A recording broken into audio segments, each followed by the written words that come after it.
Welcome back to Nas Entertainment Factory. Usually, it can be fun listening or watching something scary or disturbing because you can rest assured that it is all concocted for our entertainment. But every once in a while, reality seeps in through the cracks when we realize that some stories are far from made up. From fatal exorcisms to unexplained deaths and devil worshippers, let's look at our top 5 most scary true crime stories. And as always, viewers' discretion is advised. Number 5, Florida Devil Worshipper. June this year marked 10 years since the then 35-year-old performed a brutal and truly bizarre ritual with a group of her former pupils. But to this day, the full details remain something of a mystery. It began when Hawkins apparently asked 7 teenagers she had taught at Lealman Asian Neighborhood Family Center in St. Petersburg, Florida, to meet her in a local park at dusk. When they arrived, she already had a small fire burning, and one could only imagine what they thought when she told them to start chanting and dancing around the flames.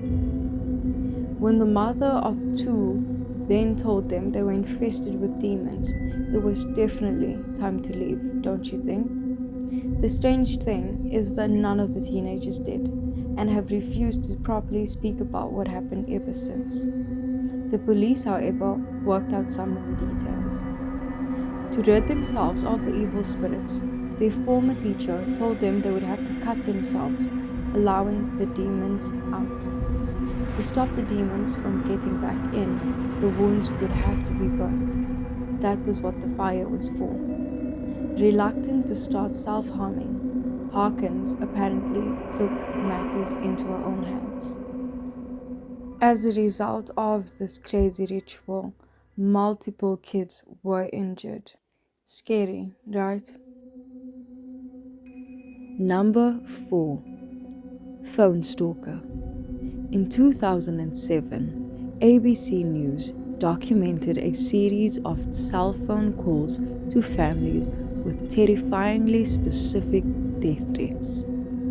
The unidentified callers knew exactly what the families were doing and even what they were wearing. The families say the calls came at all hours of the night, threatening to kill their children, their pets, and even their grandparents. Voicemails arrived playing recordings of their private conversations, including one with a local police detective. The caller knows what they are doing at all times, and after months of investigating, police seemed powerless to stop them.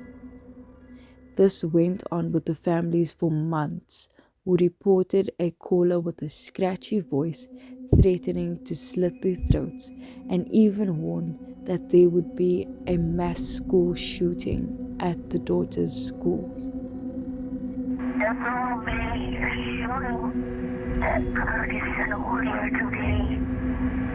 So don't send your kids to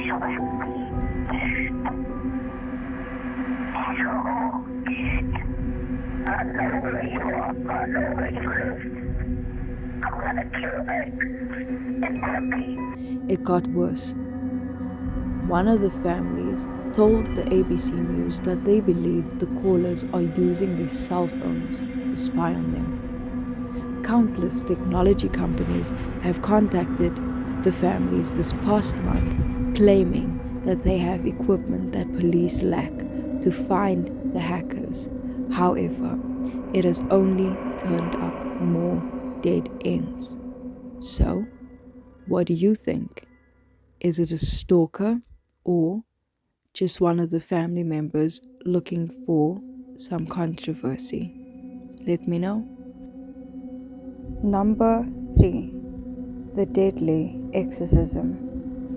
In August 2016, in North London, 26-year-old Kennedy Ife began acting strange and aggressive following a sharp pain in his throat. He reportedly bit his father, threatened to cut off his own penis, and complained of a python or snake of some sort inside of him, before his family restrained him to a bed with cable ties and excessive force. The family then set about attempting to cure Kennedy through restraint and prayer over the next 3 days. His brothers told police it was clear that thing was in him, what we believed was a demon, because it was not natural. It was clearly trying to kill him, he said. We had to restrain him for himself. It was clear if we didn't restrain him, he could have tried to harm people in our family, they also said. Kennedy Ive had been bound to his bed for 3 days without medical attention when his brother called emergency services explaining that Kennedy Ive was complaining of hydration problems and chest pains. He appeared to have developed breathing issues and was unfortunately pronounced dead at 10:17 a.m. While police officials were at the house, Colin Ive, the brother, allegedly carried out an attempted resurrection by chanting and praying for Mr. Ive. All 7 of Kennedy Ive's family members were accused of manslaughter, false imprisonment, and causing or allowing the death of a vulnerable adult. Number 2. Utah Murder-Suicide. In September of 2014, a Utah teen returned to his home to find his parents and 3 siblings dead. It appeared to have been a murder-suicide, but there was no suicide note or prior indication that they would do this.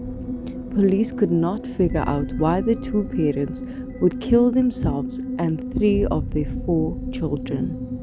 According to accounts from family members and an investigation by police, the parents were driven by a belief that the apocalypse was coming and a strange obsession with a convicted killer.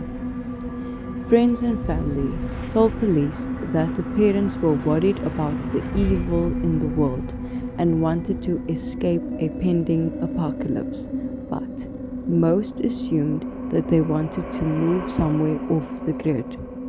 Investigators also found letters written by Kirsty to one of state's most infamous convicted serial killers, Dan Lafferty, who was convicted in 1984 fatal stabbing of his sister-in-law and their 1-year-old daughter, who had claimed to have a revelation from God. Police said Christy Strack have become friends with Dan Lafferty, and she and her husband even visited him in prison, and many believe he might have been using his past cult MO to brainwash the family from inside his prison cell. It just shows how truly dangerous the mind and its beliefs can be. We have finally made it to our number 1 on our list today of top 5 most scary true crime.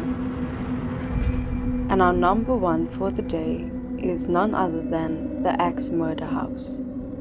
The Villisca Axe Murder House in Iowa is a well-known tourist attraction for ghost hunters and horror lovers alike.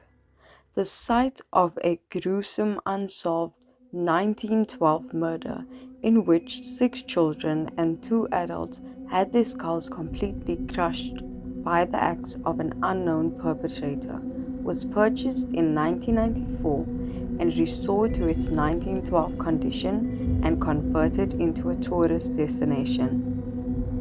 Visitors always reported strange paranormal experiences, but in November of 2014, the haunting took a darker turn.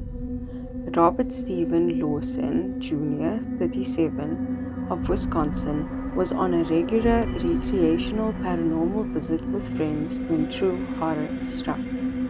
His companions found him stabbed in the chest with an apparent self-inflicted wound. The sheriff's office said Lawson suffered the self-inflicted injury at about 12:45 a.m., which is ironically around the same time of the 1912 axe murders. Could it just be a creepy coincidence, or is there something far more sinister at the Villisca axe murder house? What do you think? Thank you for watching. Don't forget to like and subscribe so you don't miss out on any of our top 5 videos. Hope to see you soon.